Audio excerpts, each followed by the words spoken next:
Today on the Talent Cast, I try very hard not to turn this into a rant, but job descriptions, still suck.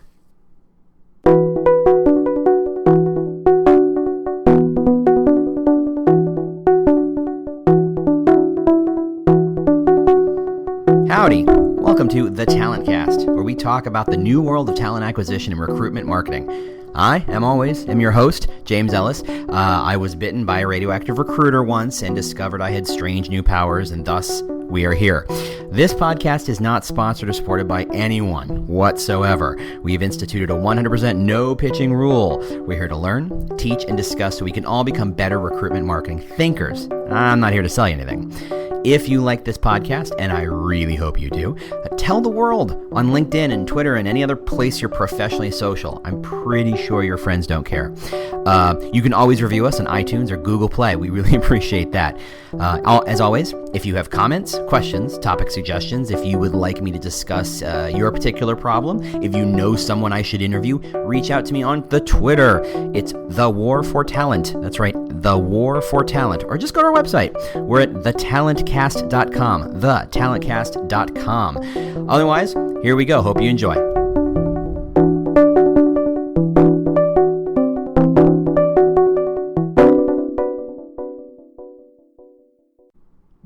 Hey, James Ellis here in the bunker. Coffee is made. Hold on, let's test it. Yes, it is delicious. And I promised we'd talk about something big, and I lied, apparently. I got a great question from a listener, a regular listener, Steve Usher out of Stockholm, of all places. Again, still blown away by the international flavor, cosmopolitan flavor of the Talent Cast. Here I am in Chicago, and I'm reaching people in countries that, the two-letter categories, I'm like, I don't know that one off the top of my head. The country codes, they're hilarious. Anyway, Steve asks, here, let me quote him just because, blah, blah, blah, blah, blah. Okay, I totally share your views on job descriptions / job adverts. They're in serious need of an upgrade. Do you know of any companies who create great content in their job adverts? I'd be keen to learn and share. Thanks, Steve. Steve, thank you. Love the question. So I'm going to go a little around the question and through the question and over the hill and through the woods to grandmother's house we go to get around this, because I think we have to talk about why job descriptions suck, because they do. If you don't think they do, one, why are you listening to this? Two, really? Come on. They're horrible. They're clearly translated into the Icelandic, translated back in the English, rewritten by a lawyer, thrown through a food processor of some sort and reassembled as some sort of word salad that half the time means nothing. Your average job description is junk. It is full of stuff that is absolutely meaningless if you take out the equal opportunity stuff and the boilerplate corporate stuff and the job requirements, which literally have nothing to do with what the job actually is, but literally who's allowed to apply for it. What you're left with is scraps at the table of information of what this job is. And when you're a job seeker, all you care about is, what is this job? I don't care what you call this in. I don't care what the title is. I don't care if you're looking for a rock star, blah, blah, blah, blah, or a executive senior strategist, blah, blah, blah, level 3, blah, blah, blah, like some, large hospitals or nonprofits do. Those are meaningless terms. What is this job? It's the title, it's the description, and it's a sense of what is this job. And there's a whole lot of conversation we can get into about employer brand that I'm going to save for the next podcast, I promise. But the question is, why are the job descriptions so horrible? And I think this is sad for me to say, and I don't want to have to say it, but I'm going to say it because that's what they pay me for. The job descriptions suck because because the recruiting ATS process has gotten in the way, run amok, and it's made the concept of writing a good job description almost impossible. So let us walk through the standard process in most companies, most large size companies, of how to fill out how to get a job rec up on the website, as it were. Okay, so you're a hiring manager. Someone has left. Or better yet, you've grown and you need more people to do wonderful work and make everybody lots of money. This should be a lovely day. This should be a day of clapping and dancing and singing. Huzzah, huzzah, bring me all the muffins and bagels from all the land. It's a wonderful day. You're making more money. That's wonderful. Or someone's leaving, and that's, melancholy. Sometimes you lose a really good person, and sometimes you lose an okay person, and you look at it like, oh, this could be an upgrade, and nothing wrong with that. Look, looking for a job, opening up a job rec should be a wonderful thing. It's proof that your company is on some level successful. It is maintaining its ability to staff, or it's staffing up, and none of those things are bad. So the hiring manager says, I need the person who does X, and I don't care what the X is. I don't care if they're social marketing manager. I don't care if they're accountants. I don't care if they're account executives. I don't care if they're sanitation workers. I don't care. It doesn't matter. None of that matters. What the hiring manager, who is, let's be fair, very, very busy, as we all are, not saying that they're more busy than the recruiters, because recruiters get all about that because recruiters are insanely busy too, but the hiring manager is busy. And the hiring manager is facing the curse of knowledge. They know what this job is. You know why? Because they've been managing this job for a year or 2 or 10. They get what the job is. They understand. I need someone who does this, who understands these things. If you're looking for a programmer, here's the 20 programming languages I want you to learn, or want you to know coming in. I want experiences on large enterprise projects, or quality assurance for, teams and blah, blah, blah. Who knows? I'm speaking gibberish at this point. The hiring manager knows what the job is. The hiring manager knows innately what the job is. At no point has the hiring manager stopped and thought, I should write that down. Why would they? They've got things to do, things that make a company money. So they're deeply incentivized to ignore all of this. So what they do is they say, hey, recruiter, can you take the last time we hired someone who in this job, and you just take that and just push it up? Now, let us look at the history of that job description that the hiring manager said, hey, can you just take the last one and push it up? Okay, let's. Okay, so this job description that has just been pulled up out of history is not exactly what the job is, because the job has changed in the last 6 months since you've had to hire someone. You've added 1 or 2 functional areas, or you've added 1 or 2 skills that need to be done, or you've changed your system. So A is less important than B, but that's not how it was written 6 months ago. Chances are that job description was written by a previous manager who had a different sense of what this job was and what they were looking for and what they were willing to coach and what they were willing to train and what they weren't willing to. They were just had to come in with the package. Chances are a good chunk of that job description, and I put money on this, I think that at least 50% of job descriptions out on, let's say, Indeed, the biggest job board right now, at least 50% of those job descriptions have some chunk of it stolen from another job. My money says many of them have job description text stolen from other companies. I know there are companies who literally write job descriptions, standardized job descriptions, which blows my mind. You're saying that a project manager at that job and a project manager at that company are the exact same jobs? No, of course not. Project managers are project managers. They have roughly similar ideas, but the project manager gig at Google and the project manager gig at a state government, radically different. Completely different experiences, completely different tasks, completely different skills, completely different requirements. But we're going to steal and we're going to copy like crazy. So this job description from history is a mishmash, hodgepodge, quilted effect of stuff that was once true, stuff that was never true, and stuff that didn't even occur at this company, and that's what you're going to expect to use because the hiring manager is too busy. And the hiring manager doesn't really have anyone kind of knock him in the head. I'm sorry if I say he, I don't mean to be gender specific here. Knocking them in the head to say, hey, are you sure this is right? Is this still true? And the hiring manager just gives it a quick perusal and says, yeah, that's close enough. Let's just get people in the door. To the hiring manager's way of thinking, just getting me people, getting me resumes, that's what I need. Stop quibbling with me about what do you mean that's not an accurate job description? I don't care. Just let's make it happen. Well, gosh, if that doesn't put the recruiter in just a horrible position, I don't know what was. Hey, you're expected to bring in a dozen or so wonderfully qualified candidates based on imperfect information, or in some cases wrong information. Let's stop with the imperfect niceness about it. And you're going to try and read the hiring manager's mind. You're going to have to try and understand what has happened in that team and that department in the last 6 months that may or may not have changed. You're going to have to read some tea leaves. You're going to have to ask a couple questions and try not to get yelled at. And you're being sent forth with your marching orders to go find me more people. Sorry, recruiter, your job sucks in that case. That's the gig, unfortunately, and you know it, and that's why you sometimes drink, right? So the recruiter, who has to know everything, meaning they have to know what a good account executive looks like and a good copywriter looks like and a good art director looks like, as well as a good social media marketer, as well as a good metrics person, as well as a good accountant, as well as a good programmer, as well as a good QA assessor, as well as a good manager, as well as a good executive, as well as. No one can possibly know that.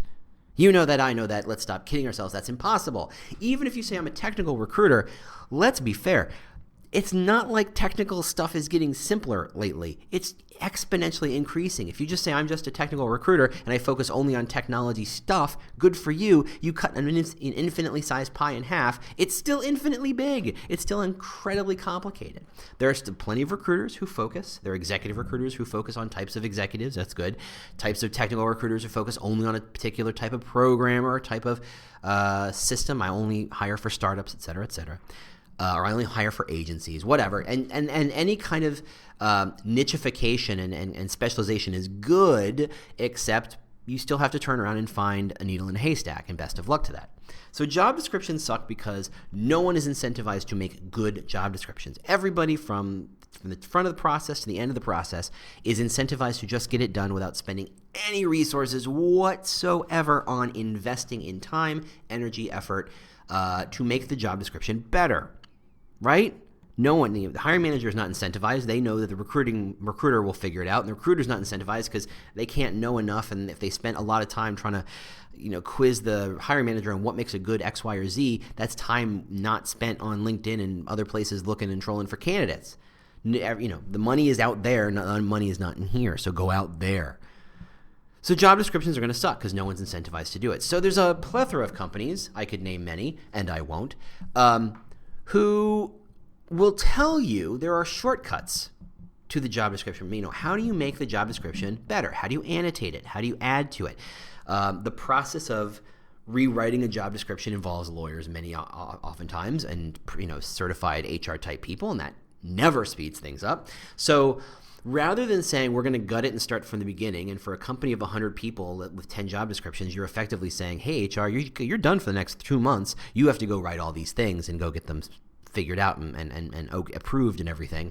No one's going to do that. No one's going to invest that kind of time. And if it's a company bigger than 100, it just gets bigger and bigger and bigger. So everybody says what we're going to do is we're going to take the structure of the job description, we're going to annotate, we're going to add to it, we're going to call it, treat the job description like a Christmas tree, and I'm just going to hang ornaments on it. And you can hang all sorts of ornaments on it. You want an infographic? Great. You want DISC assessment profiles? Sure. You want traits and value and, hey, this person should be more focused on strategy than promptness, but promptness is important too, but strategy is important too. They're going to throw in pictures of a building and pictures of the office and maybe pictures from the Christmas party or the holiday party or whatever, the picnic. They're going to throw in a couple of quotes. They're going to throw in some icons. They're going to throw in, hey, this job comes with benefits. Yay. Hey, this job involves travel. Hey, this job. They're going to pull data from Glassdoor. They're going to pull data from LinkedIn. They're going to pull data from Indeed reviews. They're going to pull data from everywhere that you can, because the assumption is no one in the process is incentivized to make enough time to make a job description good. No one. I got a frog in my throat, so coffee will fix that. Good one today. So instead of fixing, they're adding on. It's a patchwork quilt effect. It's if you ever owned a very old house, excuse me, and you go in to hang a nail or hang a picture, and your nail goes through the wall a little faster than you think it should, and the plaster starts to crumble, and you start to see this tube and cable wiring from 100 years ago, which is now illegal. You understand what we're talking about. They taking a structure and just adding on to it without stripping out the stuff that was screwing it up in the first place. It's a short-term fix. I mean, it'll survive today, but tomorrow you're gonna be hating life, But that's the recruiter's life, There are so many long-term fixes they want to make, and they can't because it's all short-term thinking. Get me the person, get me bodies in the room, get me resumes on the desk, get me people in the seats. Let's go. It's all short-term thinking. There's very little long-term thinking, and no one wants to stop and say, look. instead of just annotating and throwing all this stuff we found either from internal resources or third-party resources, which, by the way, I wonder how legal it is to take resources from third parties and stick it on your site. No one's really kind of clarified that. Like, for example, someone writes something really, really nice about you on Glassdoor. Can you put that on your website? Can you? I don't know. I don't know if that's okay, because technically Glassdoor owns that. Those are the questions that we get into trouble with one day because we're just too busy annotating and adding on instead of worrying about let's gut it to the beginning and wonder how do we do this right. Steven's question was, can you add content? And everybody's trying to do that, and I think what they're trying to do, unfortunately, is going about it the wrong way, and that is let's just add what's easily available. This is a situation where the lowest hanging fruit must be the fix because it's the fruit I can reach. It's not the fruit I want. It's not actually useful, but it's activity that looks like change. It looks like movement. It looks like progress, so therefore it's good enough. Adding all this stuff onto a job description is nice. I mean, it keeps me from having to go to Glassdoor. Guess what? Going to Glassdoor anyway. It keeps me from going to do my research on Google. Guess what? Going to do that anyway. I'm going to find out that this job has benefits and requires travel. Honestly, it should say that somewhere in the job description if you're doing it right. Making them icons, making them call-outs, making them whatever. It's nice, I guess, but it's not telling me anything. It's not telling me what this job's all about. It's not going to tell me what's my day-to-day going to look like. What am I spending my time? Is there an opportunity for growth here? Is this a job where you expect me to sit and do my job for 8 hours and go home? Or is this a job where you want me to put my heart and soul into this gig, and when my reward for that is doing more and getting more opportunity? That's what I want to know. The fact that it requires Word, okay, I guess that's helpful. Sure. By the way, list me a job that doesn't require Word on some level. There are very few jobs. I imagine even sanitation workers have to do paperwork, and there's a computer somewhere at home where they are at the home office where they have to do paperwork. Everybody needs to know how to use a computer. You do not have to list that you requires proficiency in computers or Office or stuff like that. You might as well say you requires proficiency in doors, the ability to use an elevator. Killing me, kids. Anyway, so if annotating and just adding on the stuff that's easy to find isn't the answer, and it's not, what's the answer? Well, unfortunately, there's no good fix to this. And unfortunately, I hate to be the bearer of bad news, but it's yet another situation where the fact that it's easy to do is a signal that it's not worth doing, right? The fact that you can grab all this information from, Instagram of people at your picnic and Glassdoor reviews, and the hiring manager in 4 seconds can press a couple of buttons and come up with a couple of traits and scores for what those traits mean without any frame of reference whatsoever and any kind of sense of context, which, okay. It looks like it's something that's working because it's better than nothing, but it's not really all that much better than nothing, and you're still going to have to pay for that on some level. Invest your time on things that matter. The question is, what is the things that a good applicant needs to know before they say yes? Or before they say, oh, hell no, right? Isn't that the goal? The goal is to get people to say either, oh, hell yes, or hell no. The prospect you don't want is the one who goes, oh, okay, I guess. Woo! Throw them a little party. Yay, you got a prospect who said, I guess I'll do that job. Yeesh. You want the hell yeah or hell no. That's what you want. I mean, yeah, you'll take the occasional, okay, I guess sometimes you just need to put a butt in a seat and get the job done. But in the end, what you want is the person who says hell yeah, hell no.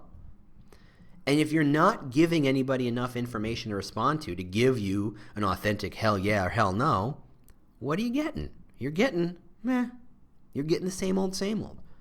I mean, look, job descriptions are the way they are because no one has time to think them through and actually consider them and worry about them and fret over them. It's a lot of, okay, I'll just give you more of the same. And nobody cares because everybody knows that's what everybody else is doing. If you're Facebook, do you really care that your job description is mediocre? If Google's and Apple's job descriptions are equally mediocre? No. Is an opportunity for advancement? Is an opportunity to make a competitive advantage? Yes. Does that take time and investment? Yes.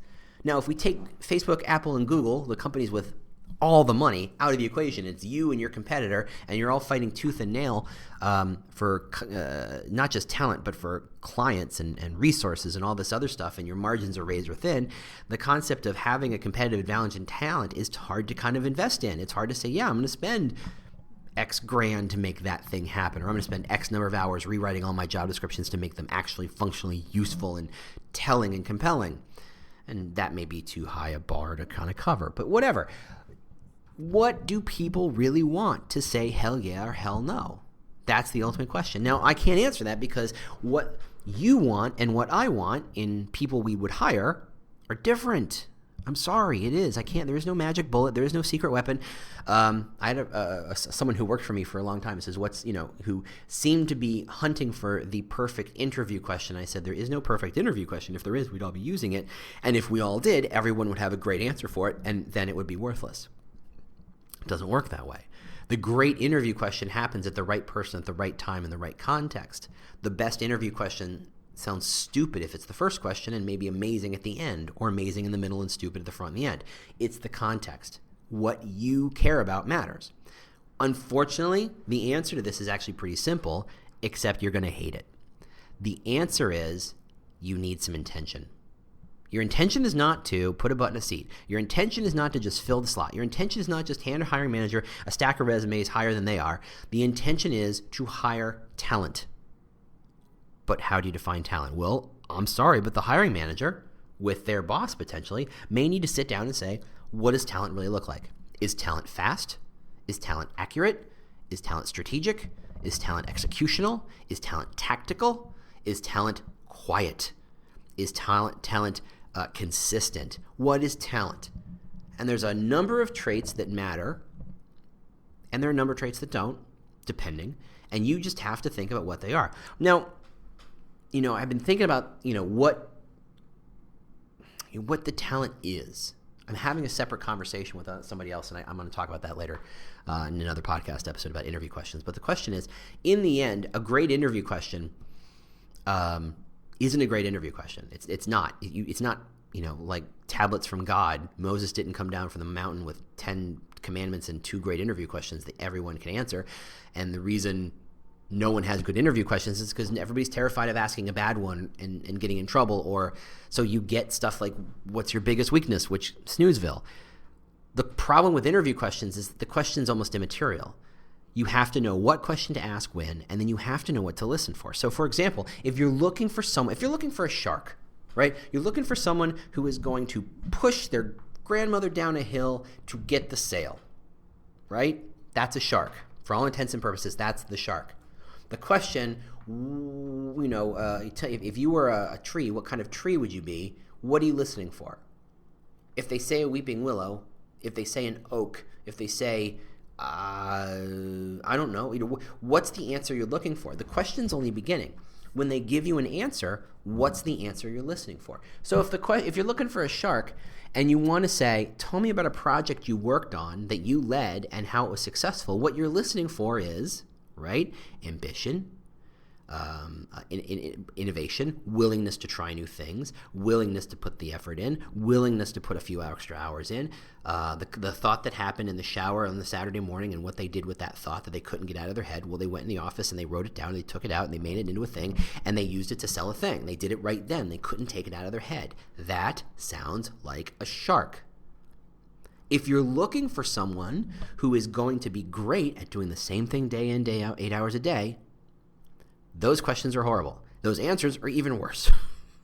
If you put a shark in a DMV role, you're going to get crap. You're going to get horribleness. It's just, it doesn't work. You're trying to make the match.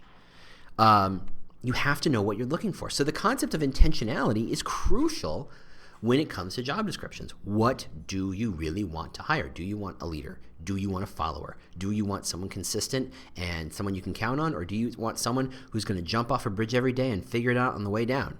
Those are all different people, all wonderful, very sweet, kind, sweet faces, and you would love to have them. But some of them are going to be really good at this job, and some of them are going to be real nightmares. And you can't write a job description until you understand what exactly are you looking for. Is this a leadership job? Is this a shark job? Is this a consistent job? Is this a whatever job? Okay, that is step one. knowing what success actually looks like. What does a great candidate really, really look like? Not what skills they have. That's keyword stuffing. You can use that. You can get them from other places. You can ask everybody who does the job now to submit 4 skills and aggregate them, and you're done. Easy. You're the hire manager. Presumably you're not the recruiter here. You know what you want. You know what's going to be successful. You have a vision for the team. You know how the team needs to grow. You have to have the intention. That's why they pay you more, right? It's not because you're pretty. It's because you have to have a sense of how to stay ahead of the game, and having intention on what talent is important and what talent is useful and what talent you need to bring in is part of that. Sorry. This is why you get a bonus package in some cases, right? You have to do the heavy lifting. So once you have the intentionality figured out, then you have some choices. You can still pull some low-hanging fruit. I don't think there's really anything wrong with throwing some low-hanging fruit on like Glassdoor reviews and pictures and quotes and what have you, so long as it aligns to the intention. Like I said, if you have an intention for this job, go to your team and say, hey, write down 3 things you want this new person to know, or 3 things the new person has to have or has to be able to do day one. What are skills you expect? Collect them, trim them, aggregate them, and use that. That's great raw material. Now again, you're still the editor here. You're still going to add to it. You're still going to trim out the stuff that doesn't align with what your intention is, but get them to help you understand what the day-to-day is of that second. You want to avoid the job description that says bonus for knowing Lotus Notes when your company hasn't used Lotus Notes in, I don't know, a decade now. Ask them all, what are the top 4 tools everybody needs right now? Make a Google Doc. Share it with everybody on your team and say, you're going to write the job descriptions of list of skills they need to have and have them all annotated. It will each individually will take 3 minutes to do it, and you're going to have an amazing current job description that will probably look nothing like the one you had last one or 6 months ago, but that's kind of okay. You want currentness. So the currentness of skills that your team builds for you, on top of which the aggregated information, on top of which the annotation, I think that gets you 80% of the way there. What I think makes an amazing job description is effectively, you're going to hate me when I say it, what makes an amazing cover letter or a resume, depending on how you do this. As I told someone recently, the resume is not there to get you the job. The resume is there to get you the phone interview. The phone interview is there to get you the interview. The interview is there to get you the final interview. The final interview is there to get you the offer. The offer is there to get you the job. Trying to get the resume get you the job is crazy town. It doesn't work that way. So don't try and make your resume the kitchen sink of all things you've ever done ever. If you're 35, I don't care what you did in high school or what God help me, what your GPA in high school was, or really what your GPA anywhere is. Please remove your GPA. There's only a handful of companies that care about that, and I have questions about that. What you want in a cover letter is not, and resume is not, here's everything I've ever done. It's not the historical record. What you want in a cover letter and a story is very simple. You want a story. You want a simple, clarifying, unifying, cohesive, clear story. You want the developer to come in and say, the story is either, I am effectively the person behind all the other people who ties all their stuff together to make it seem coherent. That's a skill. By the way, that is an unbelievable skill. But if you need a lead developer, that's not the skill you want. Sometimes the story for the developer is, there was a problem, it was arcane, no one could figure it out, it involved connecting back to a server with information that no one on the team had. I went and I learned more about that server. I found the problem. I solved the problem. That's what I do for a living. I solve problems. I don't care what the problem is. If it connects to my code, I will figure out how to solve the problem. That's a story. That's a story that tells you so much about this person, about what they're good at and who they are and what they value and what's going to motivate them and what's going to make them move forward and whether or not they're going to be a great fit and whether or not you're going to want them. Those 2 stories are very different success stories. Both successful stories. Don't kid yourself. One is not better than the other. It's just that one of them you're going to want, and one of them you're like, yeah, that's not as effective as what I want. You might want the person who ties the stuff up. You might want the person who lets nothing stand in their way. I don't care if we're not talking about developers. We're talking about creative writers. Is the story told that my stories, I write really boring stories that somehow manage to show up in some fairly large name publications? That's a story. For example, this job description ended up in Forbes. For example, this product description ended up in Fast Company. For example, this Kickstarter description ended up being seen by 10 million people. That's a story, and I know who you are. I know what skills you bring to the table. The rest of the resume and cover letter is almost invisible to me. Now I get who you are. The other story for the copywriter might be, what I do is effective, and I build 60 stories in a month. Every month. I can do that on a regular basis. That's consistency. Wow. Somebody's going to want that. Somebody's going to pay that person 15% extra because that's a huge skill, but it's not the same as the first skill. They're both success stories, but what do you want? And until you know the intention of what you want in that job, you need to write the same story for your job description. You need to write, in the last 6 months, this team has grown. So what we need is someone who has da-da-da-da-da-da. For example, when a client comes in and says, da-da-da-da-da, I need someone who stops what they're doing and does this and does this and does this and doesn't stop until they get the job done. That story says more about the job than the rest of the body of the job description combined. I guarantee you.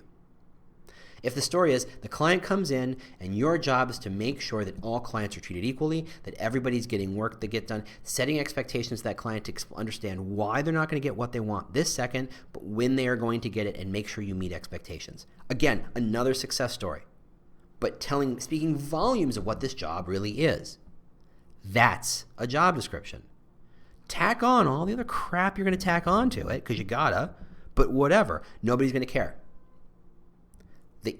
Focal point, the story you tell about the job description is what matters. A single story. You don't need to tell 20 stories. You don't need to write War and Peace for every single job description. You do not need to write anything complicated. You just need to say, look, in a given situation, I need the person who thinks this way. And I know you know that because you're a hiring manager and you see it all the time. And you see it when people do that, you go, I love it when that person does that. And when someone else doesn't do it, you go, man, it drives me off the wall when that person doesn't do that. That's the story you want.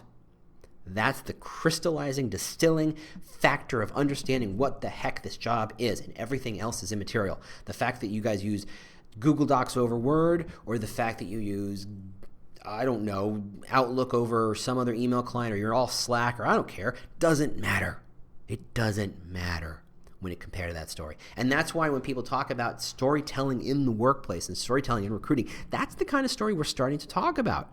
Not once upon a time there was a fish, and the fish had a son, and the son swam away, and the fish had to find a turtle, and they swallowed a whale, and they found Nemo, right? That's a story. That's a story, yes, and Pixar does amazing work with that. You don't have to be Pixar in that case.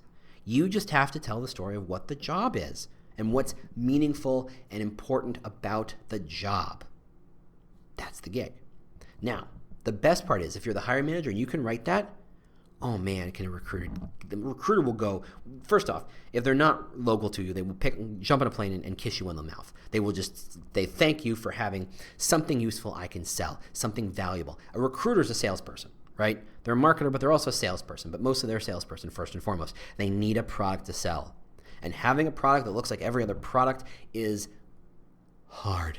It is soul-crushing. It is brutal. It is painful. It is tough. It is the reason they have to collect a paycheck and don't do it for free. Having something worth selling, something differentiating, something almost defensible, oh my goodness. They're going to give you a Christmas present or a holiday present or whatever present. I don't care. They're going to be so thrilled. They're going to have something to work with. And the more you give it to them, the more they work with you. And the more they love working with you, the better work you're going to get from them. Simple as that. So, Steve Usher from Stockholm. I'm laughing. I can't believe it myself. Real person. He sent me a LinkedIn. I hope that answers your question. I really do. If it doesn't, certainly complain. Get your money back. Come on. Otherwise, if you have questions, if you have subjects, if you have topics, if you have situations or scenarios you'd like us to play out, that's fantastic. I promise next time will be employer brand. I promise it won't be the same old you get from everybody else about employer brand. If you have questions, topics, concerns, issues, questions, whatever, I'm on the Twitter at The War for Talent, or you can find me on thetalentcast.com, thetalentcast.com. Thank you for the review. Thank you if you liked this, if you enjoyed this. I really do appreciate review. More reviews makes Apple take me seriously, if you can believe it. and puts us more in the right people's faces, I guess. Otherwise, I hope you have a great week, and I will talk to you soon. Thanks very much, and thanks for listening to Talentcast. Bye. The world's best-known investor and Wall Street expert Warren Buffett once said, "Wall Street is the only place that people ride to in a Rolls-Royce to get advice from those who take the subway." Mr. Buffett's quote is remarkably accurate, but how many people would rather receive advice from him than someone simply guessing? Welcome to Buy, Hold, Sell, your single source for Wall Street knowledge and profitable guidance. Please join me, Todd Schoenberger, and fellow trader Tobin Smith, as well as host Veronica Dudo, for a podcast known to move the needle for investors. Tobin and I are seasoned Wall Street executives with deep investment experience, and we are prepared to share our advice to those who choose to listen. Download Buy, Hold, Sell today on the Evergreen Podcast Network or your favorite podcast channel.